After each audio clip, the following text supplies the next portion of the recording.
జోహార్ తెలంగాణ మన వీరులకు, జోహార్ తెలంగాణ మన వీరులకు, జోహార్ జోహార్. నేను ఈ మీటింగ్ చూస్తుంటే నాకు ఒక 2 అంశాలు, పిల్లలు నల్ల డ్రెస్ వేసి ఇక్కడ పర్ఫామ్ చేస్తున్న క్రమంలో గాంజాయి ఒక సన్నివేశం ఒకటి కనబడ్డది నాకు. తర్వాత ఇక అందరం వెళ్ళవడం వచ్చిన వాళ్ళన్నా గదరన్న ఆశయాలను కొనసాగిస్తాం అనుకుంటా నినాదాలు ఇచ్చుకుంటూ పోయాడు. సో నన్ను అందరు పాజిటివ్ గా తీసుకోండి దయచేసి. నాకేంటంటే ఈ గదరన్నతో తీసినట్టు దిగిన తర్వాత కొన్ని ఉన్నది మాట్లాడాలనిపిస్తుంది, కుండ బదులు కొట్టినట్టు చెప్పాలనిపిస్తుంది. జనం వందనాలు వందనాలమ్మో, వందనాలు వందనాలమ్మో, మా బిడ్డలారా వందనాలు వందనాలమ్మో, వీరులారా వీరులారా నాడి కల్లా సూరులారా, ఒక్కరొక్కరు ఒరిగిపోయి సుఖాలలో కలిసినారా, ఒక్కరొక్కరు ఒరిగిపోయి సుఖాలలో కలిసినారా, సుఖాలలో కలిసి మీరు సూర్యులై వెలిసినారా, ఏ దిక్కు లేదన్నాకు మా బిడ్డలు మీరు, ఏ దిక్కు లేదన్నాకు మా బిడ్డలు మీరు, దిక్కు చూపే సుఖాలయ్యిందా మా బిడ్డలు మీరు, దిక్కు చూపే సుఖాలయ్యిందా మా బిడ్డలు. దిక్కు చూపే సుక్కలు అప్పుడు రాడికల్ల ఉద్యమాలు, తర్వాత తెలంగాణ ఉద్యమాలన్నా వాళ్ళ ప్రాణ త్యాగాలు చేసి తెలంగాణ భవిష్యత్తు గురించి, అద్భుతమైన భవిష్యత్తు గురించి ఒక దిక్కు చచ్చిపోతుంటే, ఇవాళ ఏ పల్లెలకు పోయినా ఎక్కడ పోయినా గాంజాయి తాండవం ఆడుతుంది. ఏ ఊరికి పోయినా మీరు, ఏ స్కూల్లో పోయినా గాంజాయి తాండవం ఆడుతున్నది. ఒక 6-7 ఏళ్ల కింది వరకు గాంజాయి మీద నాటకాలు లేకుండా ఇప్పుడు కొత్తగా గాంజాయి ప్రభుత్వమే పాటలు పాడిపించి మా గదర్ నర్సన్న కూడా మన పాట పాడిండు, దాని మీద అద్భుతమైన పాట పాడిండు. అంటే గాంజాయి అనేది క్యాన్సర్ లెక్క యువతరాన్ని సర్వనాశనం చేస్తా ఉన్నది. బెల్ట్ షాప్లతోని సర్వనాశనం అయింది. గాంజాయి అయితే ఇప్పుడు ఊర్లలో ఎక్కడ ముగ్గురు పోరగాలు కనబడితే ఆడోళ్ళు కాదు మొగోళ్ళు కూడా బండి కట్టుకుంటే రోడ్డు కట్ట వచ్చి నిలబడితే కూడా ఆపే పరిస్థితి లేదు. ఆపితే వాడు ఏం చేస్తున్నాడు వాడికి తెలియదు. గద్దరన్న తల్లి మీద సిరిమల్లే చెట్టు కింద, సిరిమల్లే చెట్టు కింద లక్ష్మమ్మో లక్ష్మమ్మ, నువ్వు సినవో ఇగో సున్న ఎందుకమ్మో ఎందుకమ్మ, మోకళ్ళ మట్టుకు బురదలో దిగబడి ఎత్తోలేన కాకు ఒక్కొక్కడి చేసి నాట్లేసి లక్ష్మమ్మో లక్ష్మమ్మ, నీ నడుమంత లక్ష్మమ్మో లక్ష్మమ్మ అని తల్లి మీద పాటలు పాడితే మనసులో అందరు ఇన్స్పైర్ అయితే, ఇలా తల్లిని తండ్రిని చంపేటువంటి సంస్కారం సైడ్ తీసుకుపోతున్నది ఏంటంటే గాంజాయి బెల్ట్ షాపులతో ఉన్నటువంటి మందుతోటి. ఇలా పల్లెలు కాదు పట్టణాలలో కూడా వైన్ షాపులు ఇటువంటి వాటి కూడా ఆడలు పోయే పరిస్థితి లేదు. మనం గద్దరన్న ఆశయాలను కొనసాగించాలంటే వీటితో పాటు ప్రతి వేదిక మీద చెప్తా ఉంటా, ప్రతి వేదిక మీద మాట్లాడుతున్నట్టు మా శాంతా సిన్హా గారు అసలు ఇన్స్పిరేషన్స్ తోటి నేను బడుల దగ్గర మొన్న ఈ మధ్యలో మొన్న కూడా నేను గదరన్న వేదిక కాబట్టి కొన్ని చెప్పాలి. గదరన్న సాహిత్యంతో వచ్చింది కాబట్టి నేను చెప్పదలుచుకున్నా. నేను గతంలో ముఖ్యమంత్రి గారు ఇక్కడ ఉన్నప్పుడు కూడా రేవంత్ రెడ్డి గారు కూడా చెప్పిన, నేను తెలంగాణముల బడు లేదేము ఉన్న బడులకు భవంతు లేదు, వానకాలము ఎండకాలము వారం రోజులు సెలవు దినాలే, చెట్ల కింద మా పోరగాళ్ళు రా నీడ తిరిగినట్టు తిరుగుతుంటారు, పోరలు వస్తే పంతులు రాడు, పంతులు వస్తే పోరలు రాడు, పోరలు పంతులు ఇద్దరు వస్తే రాయనీకి మా సారు గారికి చాకి పీసులేడు, మాయమ్మల్లారా చాకి పీసులేడు, మాయమ్మల్లారా కథా పట్టణ తెలంగాణము గుండె సంపుడినడు, మాయమ్మల్లారా కథా పట్టణ తెలంగాణము గుండె సంపుడినడు, మాయమ్మల్లారా.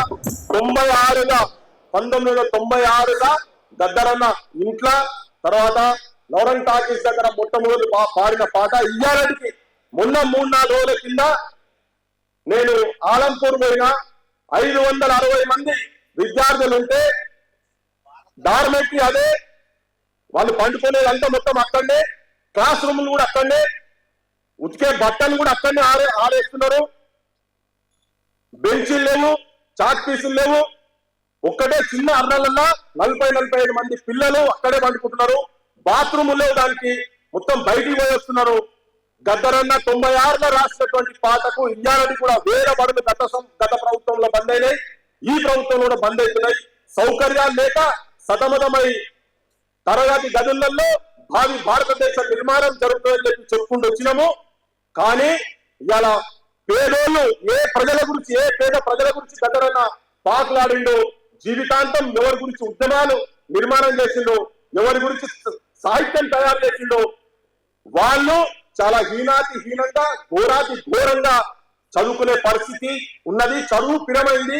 వీటికి వ్యతిరేకంగా మనం కొట్లాడాల్సిన ఆవశ్యకత, వర్ధంతులు జయంతులు అన్నప్పుడు వాళ్ళ ఆశయాలను ఎందుకు జరుపుకుంటామంటే వాళ్ళ ఆశయాలను మనం ఇమిడించుకొని భావి తరాలకు ఆ లైన్ చూపించే బాటలో మనం పోవాలి. కాబట్టి వేసినందరూ పూలేసినందరూ కూడా గద్దరన్న ఆశయాలు కొనసాగిస్తామన్నప్పుడు ఇటువంటి వాటి మీద బడులే కాదు, గద్దరన్న ఉద్యోగాల గురించి కూడా చెప్పిండు. IASలు IPSలు అందరినీ మిఠాయి చందమామలే మేనేజర్లు, డాక్టర్లు, వైస్ ఛాన్సలర్లు, ప్రిన్సిపాల్లు, క్లర్కులు, మిగిలిందొక్కడే సీపురు కొలువుకు తోటి ఆంధ్రుడు పోటీకొచ్చినాడు. ఇప్పటికి కూడా నిరుద్యోగ సమస్య తెలంగాణలో తాండవమాడుతున్నది. యువతరం నాశనం అవుతున్నది, రైతుల బతుకులు నాశనం అవుతున్నది. నువ్వు ఏ సెగ్మెంట్ చూసుకున్నా కానీ ప్రతి ఒక్కటి కార్మికుల కర్షకుల గురించి అందరి గురించి గతంలో రాసిన పాడింది కదా. సమస్యలు ఎక్కడేసిన దొంగలు అక్కడనే ఉన్నాయి. నేను మొన్న చెప్పినా మళ్ళీ కూడా చెప్తున్నా, మీ కొంతమందికి వెనుక ముందు ఉంటే మీరు సాహిత్యం మీరు రాసి పంపండి. మా ఓటర్లము సమాజంలో తిరుగుతాం. గద్దరన్న ఆశయాలను నెరవేర్చే వరకు. గద్దరన్న చెప్పిండు ఒక మాట, ప్రజల ఆలోచనలు, ఉద్యమాలు చేసేటువంటి సాహిత్యం తయారు చేసేటువంటి నాయకుల ఆలోచనలను అమలయ్యేంత వరకు ప్రజాప్రభుత్వాలు రానట్టే అని చెప్పిండు గద్దరన్న. బానిసలారా లెండిరా, ఈ బానిస బతుకులు వద్దురా అని చెప్పిండు. ఓటును ఆయుధం చేసుకొని ఒక రాజ్యాన్ని కూల్చేటందుకు తన గొంతు, తన పాట అన్ని ముందరికి వచ్చినాయి. ఇలా రాబోతున్నాయి, మళ్ళా పోరాటాలు రాబోతున్నాయి. నీళ్ల సమస్య, గోదావరి అలల మీద కోటి కలల దానమా, కృష్ణమ్మ పరుగులకు నురుగులాహారమా, మా నీళ్లు మాకేరని కత్తుల పోలాటమా, కన్నీటి దానమా. కత్తుల పోలాటం మళ్ళా జరగబోతున్నది మనగచర్ల రూపంలో. గద్దరన్న ఆశయాలు నెరవేర్చాలంటే ఈ పోరాటాలల్లా మీరందరూ, ప్రజలందరూ కూడా సావధానంగా ఉండి ప్రభుత్వాలను, రాజ్యాలను, ఏ రాజ్యమైనా, ఏ ప్రభుత్వమైనా, ఏ నాయకుడైనా, ఏ రాజకీయ పార్టీ అయినా కానీ గద్దరన్న ఎట్లయితే గుండె తనాయించి బుల్లెట్లు చంపలేకపోయినాయి, గద్దరన్న బుల్లెట్లు చంపలేకపోయింది, కానీ కాలం తీసుకుపోయింది, కానీ ఆయన వదిలిపెట్టిపోయాడు. కాలము తెలంగాణకు పురుడోసి కనాల్సిన అవసరం ఉండే కావచ్చు. దానిలో గద్దరన్నే ముఖ్య పాత్ర పోషించుడు. గద్దరన్న లేకుంటే తెలంగాణ లేదు. గద్దరన్న సాహిత్యాన్ని చేతబట్టుకొని యువతరం మొత్తం ఈ ప్రాంత తెలంగాణ ప్రాంత భారతదేశ విముక్తి సైడ్ ఇటువంటి నాటకాలు భవిష్యత్తులో జరగకుండా ఉండేటందుకు తల్లిదండ్రులను చంపేటువంటి కుసంస్కారంలో పెరుగుతున్నటువంటి పిల్లలను గద్దరన్న ఆశ చాలా మంది వేదిక మీద చాలా మంది ఉపన్యాసాలు ఇస్తుంటాం. కానీ మీరు ఒక్కసారి గుండె మీద చేసుకొని చూడండి, మీ పిల్లల భవిష్యత్తు. సమాజంలో ఉన్నటువంటి చాలా మంది అర్బన్ సెగ్మెంట్ లో కూడా ఇటువంటి పిశాచాలకు తిరుగుతున్నటువంటి వీటిని అరికట్టేందుకు నాయకులందరికీ పర్సెంటేజ్ పోతున్నాయి. నా వ్యక్తిగత అభిప్రాయం అయితే ఇవన్నీ ఆపాలంటే, తన ఆశయాలను నిజంగా నెరవేరాలంటే, ఒక నూతన సమాజాన్ని నిర్మించాలంటే గద్దరన్న సాహిత్యాన్ని నిర్మోహమాటంగా, నిర్భయంగా చాటి తనాయించి సమాజంలో మనం తీసుకుపోయి యువతరాన్ని తయారు చేయాలి.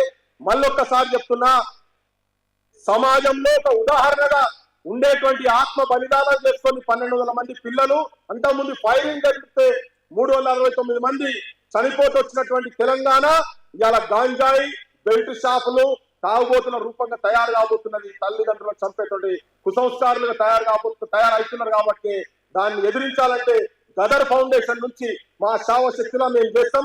ప్రభుత్వానికి కూడా విజ్ఞప్తి చేసేది ఏంటంటే, మీరు ఒక మాట ఇచ్చింది వేదిక మీదకి, ఈ పాజిటివ్ తీసుకొని గవర్నమెంట్ మీరు తొందరగా, చాలా మంది అనుకుంటారు జనాలు 3 కోట్ల అనగానే వచ్చేసినాయి, మా సూర్యం సరిత సూర్యం వీళ్ళకి లోపడేస్తున్నారు కావచ్చు అనుకుంటారు. అటువంటి వేది ఇంకా రాలే ఎవరికి. మా మేడం ఉన్నదే, వారి గైడెన్స్ లో మా అద్భుతమైన మా టీం గురించి చెప్తున్న మల్లన్న ఏ దానికంటే పని పిచ్చోడు. ఇక మా దినకర సీనలు ఉన్నాడు, మా టీం అంతా ఇంకా చాలా మంది అడ్వైజ్ తీసుకొని కూడా మేము ఇటువంటి వాటిని చాలా పనిచేయవస్తున్నాం. చూడండి, వచ్చిన కాడికి ఇప్పటిదాకా పుస్తకాల రూపంలో ఇప్పటికీ 6-7 పుస్తకాలు వచ్చినాయి నా గదర్ ఫౌండేషన్ నుంచి. సాహిత్యం తరఫు నుంచి జనాన్ని చైతన్యవంతం చేసేటువంటి ప్రయత్నం చేశాను. ఇది చదవాలి, మీరు చదివి ఆచరణ పెట్టాల్సిన అవసరం ఉన్నది. ప్రభుత్వం వారికి చెప్పదలుచుకునేదంటే మీరు వెంటనే మీరు ఎక్కడిస్తారో మీరు చెప్పిండ్రు ట్యాంక్ బండ్ దగ్గర ఒకటి ఏంటంటే ఒక అడ్డా కావాలి. అది జనం అందరూ వచ్చి కూర్చొని మంచి చెడులు మాట్లాడుకునేటువంటి ఒక అడ్డా కావాలి. ఆ అడ్డా మీరు తయారు చేసి పెట్టాలి. నాకు చాలా బాధ అనిపిస్తుంది ఏంటంటే అంటే నేను ఫిలాసఫీ మాట్లాడదలుచుకోలేదు. అంబేద్కర్ ఫిలాసఫీలు, మార్క్స్, లెనిన్ ఇవన్నీ ఏమైతే బాధ ఏమనిపిస్తుంది అంటే అంబేద్కర్ విగ్రహం దగ్గర అక్కడనే కూర్చొని గంజాయి కొడుతున్నారు, అక్కడనే కూర్చొని తాగుతున్నారు, అక్కడనే కూర్చొని బూతులు మాట్లాడుతున్నారు. పూలే విగ్రహం కాడ కూర్చొని పూలే తెలియదు, అంబేద్కర్ తెలియదు, అర్థం చేసుకోలే. నాకు అర్థం కాదు ఇవన్నీ. గొప్ప రేపు గదర్ విగ్రహం కాడ కూర్చొని కూడా అదే పని చేస్తారేమో అనిపిస్తున్నారు. అంటే ఎక్కడో దగ్గర సమాజము యువతరం చైతన్యమై జనజన మాట్లాడుకుంటే చెప్పిండు అంబేద్కర్ సంఘాలు పెట్టుకొని అభివృద్ధి చేసుకోవడం. అసలు వీళ్ళ గురించి తెలిస్తే ఒక్కడు నర్రవన్న మొత్తం దేశం అంతా చేసి అంబేద్కర్ అసలు ఏంటి, దాని సంగతి ఏంటి అని ఇంకొక కూర్చి కానీ ఎక్కడ దాకా పోయిండు, పద్మశ్రీ దాకా పోయిండు. పద్మశ్రీ చాలా చిన్నది. నాకు తన ఒక్క మనిషి ఒక్కడే బెంచ్ చేసుకున్నాడు కుర్చీ మీద కూర్చొని నేను ఏం చేయాలని రంగరిచ్చిండు. కొంతమందికి అలా దారి చూపేటువంటి మరి ఏమంటారో నాకు తెలియదు, కానీ దేవుడు అనదలుచుకోలేదన్న కానీ ఒక మార్గదర్శకుడు మాత్రం కాగలిగిండు. అంటే ఇట్లా సమాజంలో ఇటువంటి వాళ్ళని ఉదాహరణ కనుక తీసుకొని కనుక మనం పోగలిగితే సమాజాన్ని మార్చొచ్చు. అంబేద్కర్ గురించి తెలవాలి, మార్క్స్ గురించి తెలవాలి, అందరి గురించి తెలవాలి, అసలు మనిషి గురించి తెలవాలి. మాయమైపోతున్నాడమ్మా మనిషి అన్నవాడు, మచ్చుకైనా లేడు అని అంటారు కదా. ఆ మనిషిని మాయమయ్యే మనిషిని మళ్ళీ బతికించాలంటే గద్దరంగ సాహిత్యాన్ని గుండె నిండా నింపుకొని వాస్తవాలు మాట్లాడేటువంటి దమ్ము ధైర్యం తీసుకొచ్చుకోవాలి. అదే గద్దరన్నకు నిజమైన నివాళి. ఇక్కడ వేసిన వాళ్ళందరూ కూడా గద్దరన్న ఆశయాలను కొనసాగిస్తామంటే ఇవన్నీ జర మనసులో పెట్టుకోవాలని అందరికీ దండం పెడుతూ ముగిస్తున్నా. Thank you so much.